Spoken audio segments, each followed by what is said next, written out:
el día de mañana y estaremos lo que es cumpliendo 50 años como diócesis de Quiché. Entonces vamos a tener diferentes actividades durante la noche de hoy y durante la mañana del jueves. Esto es para conmemorar a todas las personas que han muerto en nombre de la iglesia y en nombre de Dios.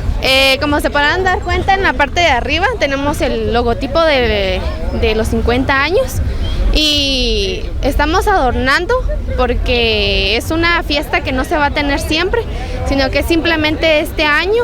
Podemos ver también que el material que están usando también es reciclado. Sí, las letras de bienvenidos que vamos a colgar aquí en la iglesia se hicieron de bolsitas de golosinas.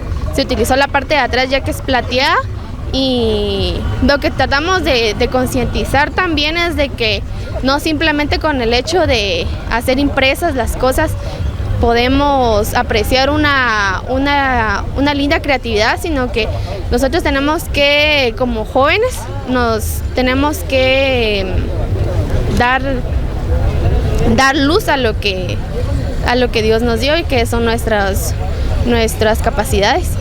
Y hoy tenemos de adorno. Hoy a las 6 de la tarde tenemos un acto allá en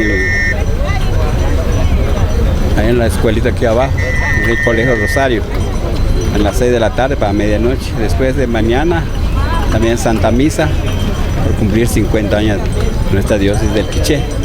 Todos los obispos que han pasado, cuando vino el obispo, el primer obispo que viene de 50 años ya. Y sí, solo es esa nada más. Espera la visita de muchas personas. Vienen muchas personas, ya vienen todas las comunidades, todos los municipios van a venir. Sí, así es, y también todos los cantones de aquí, de Santa Cruz del Quiché, nos reunimos allá mañana. O sea, todos nos vamos aquí en procesión, nos vamos para abajo y llegamos a Salta.